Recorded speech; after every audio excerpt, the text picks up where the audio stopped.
खुशियों का त्योहार, त्याग का पर्व और चारों तरफ पसरा मातम जैसा माहौल। जी हां, ये आज के जिन्ना लैंड यानी पाकिस्तान की कड़वी हकीकत है।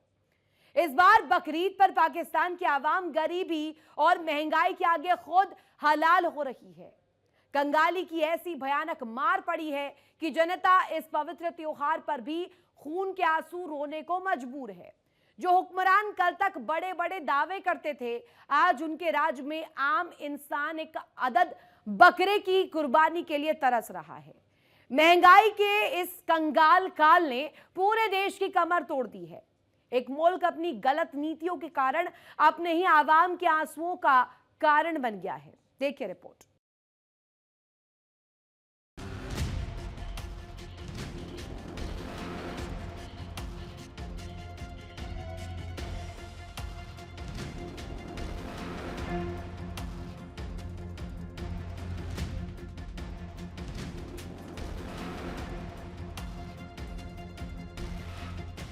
पाकिस्तान की सबसे बड़ी मवेशी मंडी, जहां कभी पैर रखने की जगह नहीं होती थी, आज वहां सिर्फ सन्नाटा और मायूसी है। मंडियों में जानवर तो खड़े हैं, लेकिन खरीदार गायब हैं। वजह है होश उड़ा देने वाली कीमतें। एक सामान्य बकरा जो कभी 30-40 हजार में आता था, आज उसकी कीमत 1.5 लाख से 2.5 लाख पाकिस्तानी रुपए तक पहुंच चुकी है। ऊँटों की कीमत 8 लाख से 12 लाख रुपए पार कर चुकी है। व्यापारी रो रहे हैं क्योंकि उन्होंने साल भर मेहनत करके जानवर पाले, लेकिन अब उन्हें खिलाने का खर्च भी नहीं निकल रहा। वहीं ग्राहक मंडी आते हैं, दाम सुनते हैं, आसमान की तरफ देखते हैं और खाली हाथ लौट जाते हैं। ये किसी एक घर की कहानी नहीं है। पाकिस्तान की 80% से ज्यादा आबादी इस समय रिकॉर्ड तोड़ महंगाई की चक्की में पिस रही है। चाय की पत्ती से लेकर दूध, तेल और आटे तक की कीमतें आम इंसान की पहुँच से कोसों दूर हो चुकी है। देखिए, इन्फ्लेशन के हवाले से बात कर रहे हैं और चांद रात के ऊपर ईद शॉपिंग जो है इसके हवाले से पब्लिक ओपिनियन ले रहे हैं। कितनी ज़्यादा पब्लिक को महंगाई ने, इन्फ्लेशन ने, स्पेशली जो एनर्जी कॉस्ट बढ़ी है, कितना ज़्यादा अफेक्ट किया। चांद रात वाले दिन जो होता है, ईद शॉपिंग जो करने के लिए पब्लिक आती है, मार्केट पूरी फुल होती नज़र आती थी। पहले चलने की जगह नहीं होती थी, अभी मार्केट खाली नज़र आ रही है। हालात आप क्या समझते हैं इतने ज़्यादा जो ख़राब हैं, इसकी वजह क्या है और आप हालात को किस तरफ देख रहे हैं? हालात तो अच्छे हैं, सब कुछ अच्छा है। हालात अगर खराब होते तो लोगों के पास पैसे नहीं होते, लोगों के पास पैसे नहीं होते, लोग शॉपिंग नहीं करते। जाने दो ना भाई, जाने दो ना। ये देखो ना, लोग भर भर के गाड़ियां लेके जा रहे हैं, लोग शॉपिंग कर रहे हैं। पैसे की कमी नहीं है, ना महंगाई भी नहीं है। लेकिन आपको पता है ये 4 करोड़ आबादी वाला शहर है कराची। 4 करोड़ आबादी वाले शहर के अंदर चंद हजार पब्लिक निकली हुई है। 4 करोड़ आबादी में से ये सब जितने निकले सब पैसे वाले लोग हैं। गरीब लोग तो निकल ही नहीं रहे। गरीब लोग तो झोपड़पट्टी में बेचारे बैठे हैं, उनके पास खाने के लिए पैसे नहीं है। ठेले वाला गरीब है, रक्षे वाला गरीब है, वो जो नदी नाले में रह रहे हैं वो गरीब है। बाकी और बताओ कौन गरीब है? अभी आप आगे चले जाएं, लोग कोल्ड ड्रिंक खरीद रहे हैं, बोतलें खरीद रहे हैं। लगता है कल सुबह कुछ मिलेगा ही नहीं, सब आज ही मिल रहा है। मच्छियाँ काट रहे हैं 5-5 मन की, 8-8 मन की, वो सब फ्रिजों में भर के रखेंगे, गरीबों को नहीं बांटेंगे। वो तो टिक्के खाएंगे हुसैनाबाद पे जाके पका पका के। वो लोग कुछ भी नहीं करेंगे, वो लोग तो बांटेंगे भी नहीं और देंगे भी नहीं किसी को। आप क्या समझते हैं कस्टमरों की तादाद नजर ही नहीं आ रही है? बिल्कुल कस्टमर नजर ही नहीं आ रहे। कस्टमर कहाँ पे गायब हो गए? इतने इम्पोर्टेंट दिन के अंदर कस्टमर नहीं है तो हालात कैसे चल रहे हैं? ईद पर पाकिस्तानी अवाम का इन्फ्लेशन की वजह से क्या हालात चल रहे हैं? भाई ये हालात तो सही हैं। कहने का मतलब ये है, ये जो शॉप वाले ना अलग अलग हैं। अब ये जो शॉप वाले हैं ना, इनके रेट भी अच्छे हैं, मुनासिब है। हम इनसे 10 साल से चप्पलें लेते हुए आ रहे हैं। इनकी चप्पल भी अच्छी होती है, रेट भी मुनासिब होता है। महंगाई तो हर इंसान के साथ है, किसके साथ महंगाई? एनर्जी कॉस्ट जो बढ़ी है, पेट्रोल डीजल की कीमतें डबल हो चुकी हैं। ये गलत है। ओवरऑल मैं सिर्फ इस शॉप की बात नहीं कर रहा हूँ, ओवरऑल जो हालात खराब हुए इसके आप क्या समझते हैं कितने ज्यादा पब्लिक ऊपर अफेक्ट पड़े? और कस्टमर, पहले कस्टमर आपके पास कितने ज्यादा आते थे, अभी कस्टमर कितने? आप शॉप चलाते हैं ना, पहले आपके पास कस्टमर कितने आते थे और अभी कस्टमर की कितनी तादाद कम हुई? यार ये महंगाई इतनी कर दी है गवर्नमेंट ने। पेट्रोल भी महंगा हो गया, डीजल भी महंगा हो गया। जाहिर बात है, हर चीज महंगी होगी तो पैसे हर चीज पे बढ़ेंगे। और पहले काम अच्छा था काफी, अभी चांद रात है तो उस टाइप का रश नहीं है जैसे पिछले साल, 2 साल पहले, 3 साल पहले रश था। अब उस जैसा रश नहीं है, क्योंकि चांद रात वाले तो ऐसा दिन होता है कि चलने के लिए बड़ी मुश्किल होती है, चलने की जगह भी नहीं मिलती है। अभी तो मार्केट खाली पड़ी हुई है पूरी। मतलब बहुत कम लोग हैं पहले के निस्बत अगर देखें आप तो 50% भी पब्लिक नहीं है। भाई पहले इतनी महंगाई नहीं थी ना, पहले हर गरीब इंसान ले लेता था। अब हर गरीब इंसान कैसे लेगा? इतनी महंगाई में कौन खरीदारी करेगा? लोग अपने आप को खाएंगे क्या, शॉपिंग करेंगे? अब ये हो गई है, महंगाई इतनी हो गई है। पहले महंगाई नहीं थी तो हर बंदा गरीब भी लेता था तो अमीर भी लेता था। अब महंगाई है, अमीर ही लेते हैं, गरीब ज्यादातर शौक अपना मार देते हैं। क्यों? महंगाई की वजह से। ये है। जो कस्टमर आपके पास आते हैं जब प्राइस जो बढ़ गए हैं, चप्पलों को पूछ के साथ लेडीज के आपके पास चप्पल मौजूद है तो क्या रिएक्शन होता है उनका, क्या बताते हैं वो हालात के बारे में, और पहले और अभी के हालात के बारे में क्या कहते हैं? पहले इसके क्या प्राइस है, अभी क्या है? भाई फॉर एग्जाम्पल ये जूता है, इसकी पहले क्या प्राइस थी, अभी क्या है? भाई इसकी पहले प्राइस हम लोग यहाँ पर बेचते थे पहले 1500 रुपए की, 1300 रुपए की। और अब ये जो महंगाई हो गई है इतनी, तो हम यही जूती अब 1800 रुपए की बेच रहे हैं। 300-400 रुपए जोड़ी पे फर्क आया है।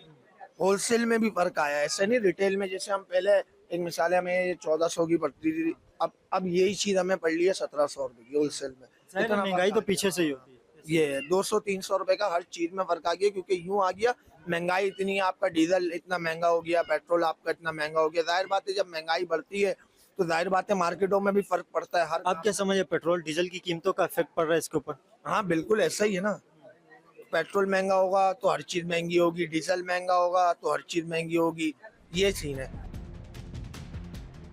आखिर इस कंगाली का जिम्मेदार कौन है? जवाब है जिन्नालैंड के नाकाम हुक्मरान और उनकी नीतियां। पाकिस्तान का विदेशी मुद्रा भंडार खाली है। देश पूरी तरह से IMF के कर्ज और शर्तों पर सांस ले रहा है। कर्ज मिलने की शर्त पर सरकार जनता पर भारी टैक्स ठोक रही है। पेट्रोल और बिजली की कीमतें हर हफ्ते बढ़ा दी जाती। लेकिन हैरान करने वाली बात देखिए, जहां आवाम दाने दाने को मोहताज है, वहीं वहाँ के नेताओं, मंत्रियों और जनरलों के आलिशान ठाट बाट में कोई कमी नहीं आई। वे आज भी करोड़ों की लग्जरी गाड़ियों में घूमते हैं और विदेशों में संपत्तियां बना रहे हैं। देश कर्ज के दलदल में धंसता जा रहा है और हुक्मरान सिर्फ अपनी कुर्सियां बचाने के खेल में व्यस्त है। पाकिस्तान की तारीख के अंदर ये पहला साल ईद का जो गुजर रहा है, ये पाकिस्तान की तारीख के अंदर ऐसा साल गुजर रहा है, हो सकता है पूरे पाकिस्तान की तारीख में ऐसा साल कभी नहीं गुजरा। हालात इतने ज्यादा खराब है। जो हालात हम इस साल देख रहे हैं कारोबारी एतबार से, वो हमने अपनी ज़िंदगी में, मेरे 20 साल के अरसे के अंदर कारोबार में मैंने ऐसे हालात नहीं देखे। अभी जो हालात चल रहे हैं, तो अभी चांद रात वाले दिन मार्केट का खाली होना ये कितना खौफनाक है बिजनेसमैनों के लिए। जाहिर बात है लोग लाखों रुपए लगा के बैठे हुए, बिजली के बिल डबल हो गए, अखराजात डबल हो गए, और जो है पेट्रोल की कीमतें दिन ब दिन बढ़ती जा रही हैं, जिसकी वजह से जो है वो कस्टमर बहुत कम ख़रीदारी कर रहे हैं। लोग अपने ज़रूरियाती ज़िंदगी के लिए बस काम कर रहे हैं, जो उनके घर की ज़रूरत है बस उसको ही पूरा कर रहे हैं। वो कह रहे हैं कपड़े क्या बनाएंगे, बच्चों के लिए क्या लेंगे। इतनी मुश्किलात में डाल दिया है पब्लिक को कि वो कुछ कर ही नहीं पा रही। वो सिर्फ खाने का ही सोच रही है कि सुबह कमाएंगे और शाम को खाएंगे। वो कह रहे हैं कि रोटी पूरी कर लें तो यही बहुत है ज़िंदगी के अंदर, बाकी ये जो चीज़ें हैं तो बहुत बात की बात है। और अगर ऐसा रहा पाकिस्तान के अंदर कि अगर पेट्रोल सस्ता नहीं हुआ और बिजली सस्ती नहीं हुई, आज आप देख लो गैस के बिल पहले आते थे 200-250 का, अब आम छोटे से घर का जो है गैस का बिल जो है 10,000 का आ रहा है, 8,000 का आ रहा है। आप महंगाई दिन ब दिन बढ़ाते जा रहे हैं, जिसकी वजह से जो गरीब तबका है, जो बिल्कुल कमज़ोर तबका है, जो सैलरी वाले बंदे हैं, वो तो बिल्कुल ही मर गए। और जो बिजनेसमैन था, जिसके पास कारोबार होता था, बिजनेस होता था, आज वो हाल है कि घाक ही नहीं है। लाखों रुपए लगा के बैठे में, जेब से किराया देने पड़ रहे हैं, जेब से बिजली के बिल भरने पड़ रहे हैं, लेकिन कोई भी इसके बारे में जो है सोच नहीं रहा। आपकी जो शॉप है यहाँ पे ज़्यादातर लेडीज सूट हैं, और लेडीज सूट तो सबसे ज़्यादा काम मार्केट के अंदर बच्चों को लेडीज़ का ही होता है। तो लेडीज सूट वाली दुकान भी खाली नज़र आ रही है, ये सरप्राइजिंग चीज़ है। ये बहुत मतलब आप देखें कि इस तरह बहुत कम ही नज़र आता है, वो भी चांद रात वाले दिन।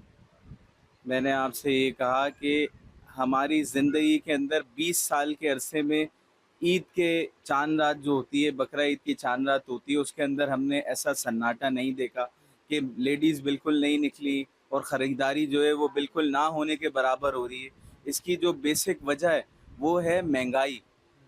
आपने महंगाई इतनी बढ़ा दी, इतनी महंगाई कर दी कि लोग जो है सिर्फ खाने पीने के बारे में सोच रहे हैं, और ज़िंदगी में उनको किसी चीज़ के बारे में सोचने का मौका ही नहीं मिल रहा कि मैं अपने लिए कपड़े ले लूँ या जूते ले लूँ या कोई चीज़ ले लूँ। लोग इस बारे में सोच ही नहीं पा रहे, क्योंकि उनके पास बजट ही नहीं बनता। आज ये हालात है, अगर कोई भी दुनिया का बिजनेसमैन है, वो सैलरी वाला बंदा है, मुझे 50,000 रुपए में भी घर का बजट बना के दिखा दे, मैं उसका मुरीद हो जाऊं। ईद जैसे त्योहारों का मतलब होता था खुशियां बांटना, गरीबों की मदद करना, लेकिन जब देश का मध्यम वर्ग खुद गरीबी रेखा के नीचे जा रहा हो तो वो दूसरों की मदद क्या करेगा। इस बार मंडियों और बाजारों की रौनक गायब होने से छोटे दुकानदारों, कसाईयों और दिहाड़ी मजदूरों का रोजगार भी छिन गया। जो लोग ईद पर 2 पैसे कमाकर साल भर का कर्ज उतारते थे, वे आज खुद कर्ज के जाल में फंस गए हैं। ये आर्थिक तंगी अब एक बड़े सामाजिक डिप्रेशन का रूप ले रही है। खैर बहरहाल हमने तो ये सोच लिया, जो न्यू जनरेशन के लोग हैं, कि अब शायद पाकिस्तान के अंदर तरक्की हो। हम तो हिम्मत हार चुके हैं, क्योंकि हमने अपनी ज़िंदगी के अंदर स्ट्रगल करके, मामलात करके कारोबार तक पहुँचे, और अब कारोबार की हालत ये हो गई है कि हमसे जो है ना, सारे कारोबार करने वाला बंदा भी जो है, ऐसा लग रहा है वो नौकरी करने वाला बंदा रह गया। ऐसा कारोबार हो गया कि नौकरी वाले को स्ट्रेस इतना ज़्यादा नहीं होता होगा जितना बिजनेसमैन को होता है, क्योंकि उसने पैसे लगाए होते हैं। मैं तो यही सोचता हूँ कि मेरी नज़र से तो आने वाले वक्त में अल्लाह की ज़ात ही पाकिस्तान को तब्दील कर सकती है, और जो हुक्मरान वगैरह हमारे बैठे हुए, अल्लाह पाक जो है बस इनके दिल में डाल दे तो ये बेहतरी आ सकती है, वरना तो हम तो उम्मीद छोड़ चुके हैं कि पाकिस्तान कभी अच्छे हालात देखेगा। बहुत शुक्रिया। ऐसे ही है, देखें इन्फ्लेशन के हवाले से पब्लिक ओपिनियन ले रहे हैं, और आप लोग ज़रूर बताएं कि मामलात जो हैं ये ख़राब इतने ज़्यादा किस वजह से हो गए, और जो लोग मुझे इंडिया से देख रहे हैं आप लोग ज़रूर बताएं कि वहाँ पे किस तरह हालात हैं, स्पेशली जो ईद के मामलात हैं वहाँ पे ईद की शॉपिंग किस तरह, क्योंकि पेट्रोल की कीमत सिर्फ 6 रुपये बढ़ी है इंडिया के अंदर, और यहाँ पे अच्छा आपको एक मज़े की चीज़ पता है कि यहाँ पे जो पाकिस्तान के अंदर पेट्रोल की कीमतें इतनी ज़्यादा बढ़ी हैं जिस वजह से इन्फ्लेशन आई है, परेशानी हुई है। इंडिया में सिर्फ 6 रुपये बढ़े पेट्रोल की कीमत के ऊपर, और पेट्रोल की कीमत जो 6 रुपये बढ़ी है उस पर पब्लिक इतना ज़्यादा रिएक्शन दे रही है अपनी, और यहाँ पे डबल हो चुकी हैं। इंडिया के हवाले से आप क्या कहेंगे? बात ये नहीं है, असल में हमारे मुल्क की मईशत वैसे ही पहले तबाह बर्बाद हुई भी। हमारी करेंसी डिफरेंस और उनके अंदर बहुत फ़र्क आ गया। इंडिया हमसे बहुत आगे निकल गया, बस हम हवाई जहाज़ तक और इन सब तक बातों तक रह गए, नारों तक रह गए। वैसे अगर देखा जाए इंडिया भी हमसे आगे निकल गया है, बांग्लादेश भी आगे निकल गया। पाकिस्तान जो है वो जाहिर सी बात है अपनी मईशत को बनाने के अंदर बहुत पीछे रह गया, जिसकी वजह से जो है जब कोई भी इन्फ्लेशन आता है ना, उसका दबाव पाकिस्तान के ऊपर ज़्यादा होता है, क्योंकि ये गरीब मुल्कों के अंदर जो है ना इसने नाम और ज़्यादा आगे बढ़ा लिया। इसकी वजह ये पहले चांद रात कैसी होती थी, अभी कैसी है? पहले की चांद रात में तो कारोबार होता था, काम होता था भाई। ये दुकान भाई खाली बैठे में, हम भाई खाली बैठे में, तो चांद रात का मकसद ये है, खाली बैठे में, पूरी गली बंद है यहाँ पे। हालांकि चांद रात वाले दिन तो ऐसा होता है कि कस्टमरों की इतनी तादाद होती है कि सर खुजाने का टाइम नहीं मिलता। रश होता है, कारोबार होता है, लेकिन अब महंगाई की नजर हुआ है। पहले हमारी गली में 100 जानवर आते थे, अब 25 जानवर आ रहे हैं। 2.5 लाख का जानवर है, पहले 50,000 का जानवर था। इतना मार्केटों में सन्नाटा किस वजह से छा गया? किस हालांकि साल के सबसे पीक दिन होते हैं चांद रात का, सबसे ज्यादा कस्टमरों की तादाद जो मार्केट में वो चांद रात वाले दिन ही होती है। ये वजीर आजम से पूछो तो ज्यादा बेहतर है। आपको क्या लगता है क्यों ये मामला खराब है? आपको क्या लगता है? ये महंगाई की वजह है भाई। नहीं, महंगाई किस वजह से हुई है? पेट्रोल की वजह से जो इंटरनेशनली अब मामला खराब है। वैसे ही होती है भाई, पेट्रोल की वजह से तो वैसे ही होती है। पेट्रोल महंगा होता है, जाहिर है सब चीजें महंगी होंगी। आपके कस्टमर की तादाद के अंदर कितनी ज्यादा कमी आई? 100 में से 25% हो गई। 75% कम हाँ, 75% कम हो गई। देखिए इन्फ्लेशन के वाले से बात करें, स्पेशली जो चांद रात वाला दिन होता है, पीक का दिन होता है, इस टाइम पे अगर चांद रात दिन भी अगर आप देखें तो कस्टमर बिल्कुल भी नहीं है, मार्केट के अंदर सन्नाटा छाया हुआ है। आप लोग अपने राय का ज़रा कमेंट में करो। जो लोग मुझे जी कर रहे हैं, दुकानें बंद कर रहे हैं, 10:30 बजे दुकानें बंद कर रहे हैं लोग।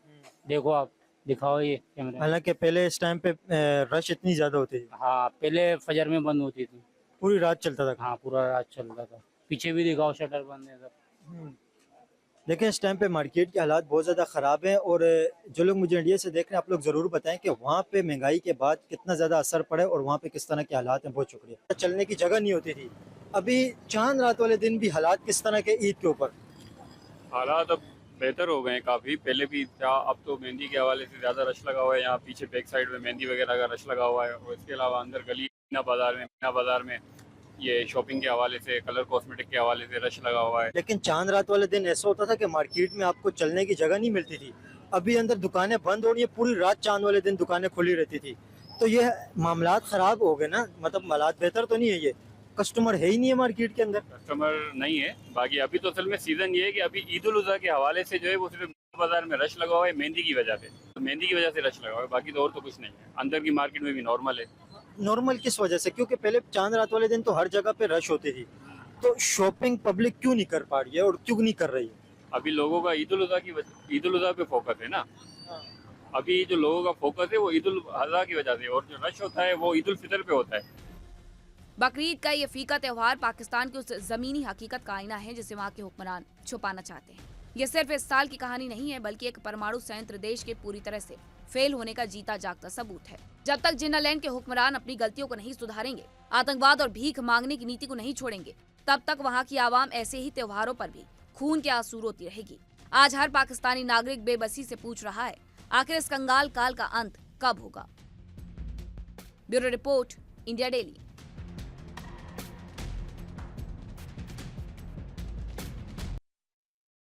जिन्ना के वारिसों ने एक बार फिर से घुटने टेक दिए हैं। एक बार फिर से साबित हो गया है कि पाकिस्तान की सरकार, चाहे शहबाज शरीफ की हो या मरियम नवाज की, असली हुकूमत वहां की सड़कों पर बैठे कट्टरपंथी ही चलाते हैं। लाहौर का ऐतिहासिक इलाका कृष्णा नगर, इतिहास को मिटाने की एक और कोशिश की गई। नाम बदलने का फरमान जारी हुआ कि कृष्णा नगर अब इस्लामपुरा कहलाएगा। लेकिन इसके बाद जो हुआ उसने पूरी दुनिया के सामने पाकिस्तान का असली चेहरा बेनकाब कर दिया। पहले तुष्टीकरण के लिए नाम बदलने का दांव खेला गया और बाद में जब विवाद बढ़ा तो कट्टरपंथियों के दबाव में मरियम नवाज ने पूरी तरह सरेंडर कर दिया। रिपोर्ट देखिए।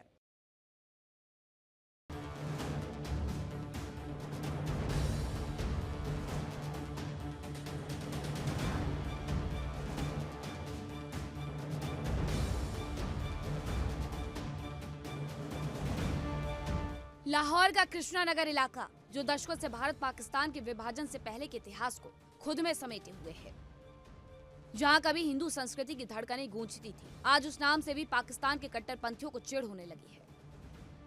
पाकिस्तानी मीडिया रिपोर्ट्स के अनुसार स्थानीय प्रशासन ने तुष्टीकरण की राजनीति के तहत इस ऐतिहासिक इलाके का नाम बदलकर इस्लामपुरा करने का नोटिफिकेशन जारी किया था। सोचिए, जिस देश की अर्थव्यवस्था वेंटिलेटर पर है, जहाँ की जनता आटे दाल के लिए लाइन में लग कर जान दे रही है, वहाँ की सरकार और स्थानीय प्रशासन के पास इस बात का वक्त है कि हिंदू नाम वाले इलाके को कैसे मिटाया जाए।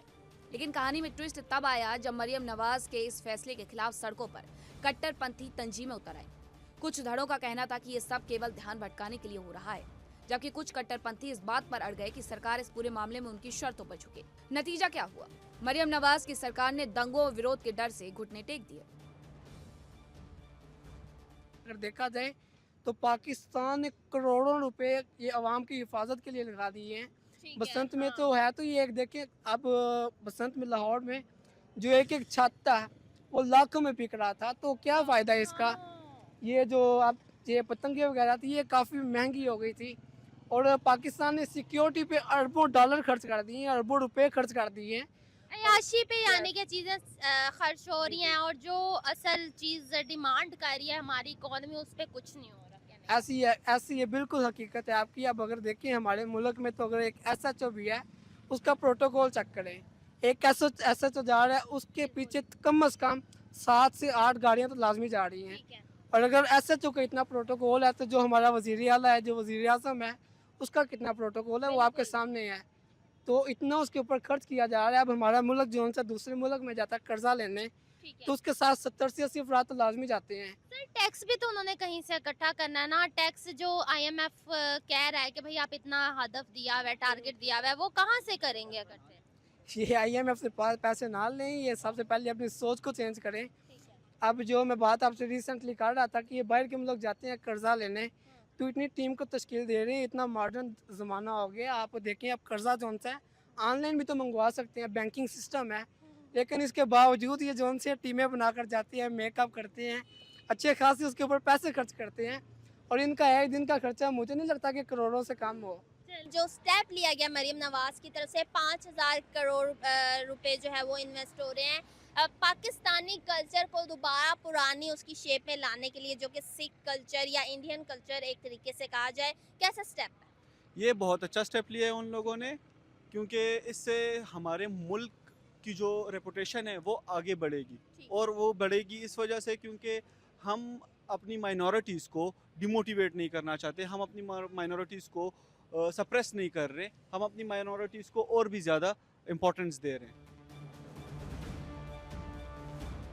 सवालों के घेरे में मरियम नवाज है, वो मरियम नवाज जो खुद को आधुनिक और प्रगतिशील नेता के रूप में पेश करने की कोशिश करती है, लेकिन जब इम्तिहान की घड़ी आई, जब कट्टरपंथियों ने आंखें दिखाई, तो मरियम नवाज का सारा रसूख हवा हो गया।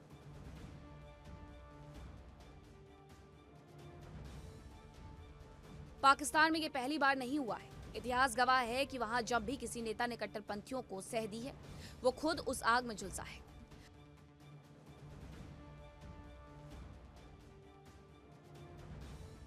पाकिस्तान में इस समय गृह युद्ध जैसे हालात हैं। एक तरफ कंगाली का काल है तो दूसरी तरफ वैचारिक दिवालियापन।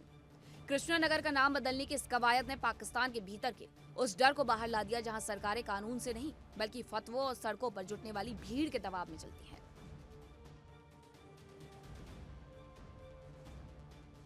एक्सपर्ट्स का मानना है कि मरियम नवाज को डर था कि अगर उन्होंने कट्टरपंथियों की बातें नहीं मानी तो उनकी सरकार को उखाड़ फेंका जाएगा, इसीलिए चुपचाप इस फैसले पर सरेंडर कर दिया।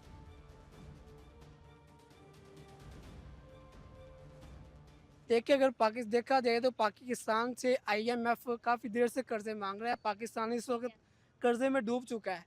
तो पाकिस्तान को ऐसा नहीं करना चाहिए कि किसी भी चीज़ में, किसी फजूल चीज़ में इतना पैसा खर्च करी जाए और वो भी सिर्फ नाम चेंज करने के लिए। जैसा कि आपने बोला कि करोड़ों रुपए खर्च कर रहा है। तो अगर यही पाकिस्तान कोई बिजनेस शुरू करता है या बाहर के मालिक के साथ अपनी रिलेशनशिप कायम करता है तो अपने IMF के जो कर्जे हैं उनको उतारने की तरफ कोशिश करता है। तो मैं समझता हूँ कि पाकिस्तान एक तरक्की की तरफ जा रहा है, डेवलप्ड कंट्रीज की तरफ मूव कर रहा है। ठीक है। जी हाँ। लेकिन सर आपको क्या लगता है, क्या पता पाकिस्तान ने कोशिश की हो, एक पीस जो है मैसेज देने की कोशिश की हो इंडिया को कि भाई इसके बाद शायद वो हमसे ताल्लुकात बेहतर कर लें, ताल्लुकात बेहतर होंगे तो ही हमारी इकॉनमी को फ़ायदा होगा ना। देखिए, इंडिया वाले पागल तो नहीं है। दूसरी बात यह कि पाकिस्तान चाहे लाख कोशिश कर ले, जब तक मसला कश्मीर हल नहीं होता इंडिया और पाकिस्तान कभी भी एक दूसरे के साथी नहीं बन सकते। इनका जो इनकी जो प्रॉब्लम है ना, वो ये नाम वगैरह नहीं है, वो टूरिज़्म नहीं है, इनकी सिर्फ और सिर्फ मेन प्रॉब्लम मसला कश्मीर है। अच्छा, माइनॉरिटीज़ को इम्पोर्टेंस देने से आपको लग रहा है कि भाई हमारे जो कंट्री है उसकी रिस्पेक्ट बढ़ेगी? जी बिल्कुल। हम जब हमारे कायद-ए-आज़म मोहम्मद अली जिन्ना साहब ने कहा था कि you are free to go to any place of worship, तो भाई हमारे इस कंट्री में एक जो पुराने नाम थे, पुरानी रिवायत थी, उनको क्यों ख़त्म किया जा रहा है? उनको ये जो स्टेप लिया जा रहा है मरियम नवाज शरीफ साहिबा की तरफ से, ये बहुत अच्छा स्टेप है। ये हमारे माइनॉरिटीज़ को और भी मोटिवेट करेगी। सेकेंडली, इसके अलावा हमारे पास सिख कम्युनिटी हमारे पास पूरी दुनिया से आ रही होती है, करतारपुर राहदारी एंड मुख्तलिफ जगहों पे। ठीक है, हमारे पास सिर्फ सिख कम्युनिटी नहीं, हमारे पास जो हिंगोल में बलूचिस्तान में वहाँ पे भी हमारे पास हिंदू कम्युनिटी के बहुत पुराने मंदिर मौजूद है और जहाँ पे हिंदू कम्युनिटी जाती है। तो हमें अपनी इस कम्युनिटी, अपनी इन जगहों को और बढ़ाने के लिए ये लोगों को, अपनी माइनॉरिटीज़ को और बाकी जो कंट्री में हिंदूज रहते हैं और सिख रहते हैं, दिखाना पड़ेगा that we are friendly to them. और इसी के साथ इस खास बुलेटिन में अभी के लिए बस इतना ही। आप देखते रहिए इंडिया डेली। देखिए इंडिया डेली 24/7 अब आपकी स्मार्ट टीवी पर। इंडिया डेली मौजूद है सभी डिजिटल प्लेटफॉर्म पर लाइव और लगातार। इंडिया डेली 24/7 हर दिन राष्ट्र को समर्पित।